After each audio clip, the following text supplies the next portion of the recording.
కథలు ఫర్ కిడ్స్కు స్వాగతం. సరే, ఇంక లేటెందుకు ఈరోజు కథలోకి వెళ్ళిపోదాం. ఇదొక భలే అల్లరి కోతి కథన్మాట.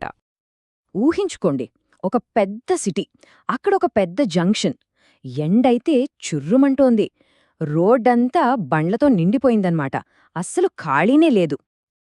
అంతా ఒకటే సౌండ్. ఫీ, పామ్ పామ్ అని హారన్లు మోగుతూనే ఉన్నాయి. ఆ సౌండ్కి, ఆ ఎండ వేడికి అబ్బో తల బద్దలయ్యేలా ఉంది. పాపం, అక్కడ డ్యూటీలో ఉన్న ట్రాఫిక్ పోలీస్ మామయ్యైతే బాగా అలసిపోయారు. ఆ ఎండలో నిలబడి అస్సలు ఓపిక లేకుండా అయిపోయారు. అబ్బా, ఒక్క నిమిషం రెస్ట్ తీసుకుంటే బాగుండు అని అనుకున్నారు. అప్పుడే దగ్గర్లో ఒక టీ కొట్టు కనిపించింది. వేడివేడి ఛాయ్ తాగితే కొంచెం హుషారు వస్తుందని అనుకుని తన బైక్ను పక్కన ఆపి వెళ్లారు. కాని వెళ్లే హడావిడిలో తన టోపీ, విజిల్ రెండూ బైక్ మీదే మర్చిపోయారన్నమాట. కాని ఇదంతా ఒక చెట్టు మీద నుంచి ఒక చిలిపి కళ్ల జంట చూస్తోంది. ఎవరు అనుకుంటున్నారు? మన కథలో హీరో ఒక బుల్లి కోతి. పోలీస్ మామయ్య టోపీ, విజిల్ చూడగానే దానికి పట్టలేని ఉత్సాహమొచ్చేసింది. ఇదే మంచి ఛాన్స్ అనుకుని చుట్టూ ఎవరూ చూడట్లేదని చూసి గబుక్కున చెట్టు దిగింది. గెంతుకుంటూ బైక్ మీదకి ఎక్కింది. ఆ టోపీని నెత్తిన పెట్టుకుని విజిల్ మెడలో వేసుకుంది. ఆ పెద్ద టోపీ దాని చిన్న తలమీదకి జారిపోయి ముఖాన్ని దాదాపు మూసేసింది. ఇప్పుడు చూడటానికి భలే ఫన్నీగా ఒక చిన్న పోలీస్ ఆఫీసర్లా తయారయ్యింది. ఇక మన బుల్లి ఆఫీసర్కి ఆనందం ఆగట్లేదు. దర్జాగా బైక్ దిగి టిప్ టాప్ అని నడుచుకుంటూ రోడ్డు మధ్యలోకి వెళ్ళి నిలబడింది. డ్యూటీ మొదలుపెట్టడానికి రెడీ అయిపోయిందన్నమాట. నోట్లో విజిల్ పెట్టుకుని తన ఊపిరితిత్తుల్లో ఉన్న గాలంతా పెట్టి గట్టిగా ఊదింది. అని ఒక్కటే పెద్ద శబ్దం. ఆ సౌండ్కి రోడ్డు మీద వాహనాలన్నీ కిర్రుమని ఆగిపోయాయి. ఇప్పుడు మొదలైంది అసల మజా. కోతి తన చేతులతో చిత్రవిచిత్రంగా సైగలు చేయడం స్టార్ట్ చేసింది. ఒక్కోసారి బ్రేక్ డాన్స్ చేసినట్టు కిందకి వంగేది. మరోసారి విమానంలాగా రెండు చేతులు చాచేది. మధ్యమధ్యలో భలే ఫన్నీగా గిర్రున తిరుగుతూ, గెంతులు వేస్తూ ట్రాఫిక్ను కంట్రోల్ చేస్తోంది.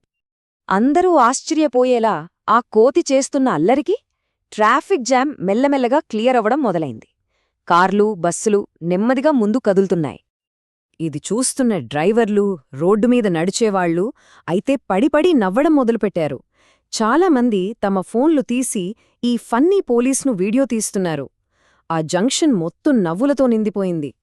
ఇంతలో మన పోలీస్ మామయ్య ఛాయ్ తాగి ఫ్రెష్గా తిరిగి వచ్చారు. కానీ రోడ్డుమీద జరగబోయే సీన్ చూసి ఆయన షాక్ అవ్వబోతున్నారు. రోడ్డు మధ్యలో తన టోపీ పెట్టుకుని ఒక కోతి తనకంటే బాగా ట్రాఫిక్ కంట్రోల్ చేస్తుండటం చూసి పోలీస్ మామయ్య కళ్ళు పెద్దవయ్యాయి. ఏంటిది అని నోరు తెరిచి చూస్తూ ఉండిపోయారు. వెంటనే ఆయనకు కోపం కట్టలు తెంచుకుంది. రోడ్డు మీదికి పరుగెత్తుకుంటూ, "ఏ కోతి, కిందకి దిగు! నా టోపీ, నా విజిలివు!" అని గట్టిగా అరిచారు. మరి పోలీస్ మామయ్య అరవగానే కోతి భయపడిందా? ఏమాత్రం భయపడలేదు. పైగా ఇంకా తెలివిగా ఆలోచించింది. పోలీస్ మామయ్య తన వైపు కోపంగా వస్తుంటే కోతి కళ్ళు పక్కనే ఉన్న ఆయన బైక్ మీద పడ్డాయి. ఆ బైక్ ఒక నో పార్కింగ్ బోర్డు కింద ఉంది. అంతే, మన కోతికి మెరుపులా ఒక ఐడియా వచ్చేసింది. ఇంకేముంది, పోలీస్ మామయ్య చేతికి చిక్కకుండా పక్కకు గెంతి నేరుగా ఆయన బైక్ మీదికి దూకింది.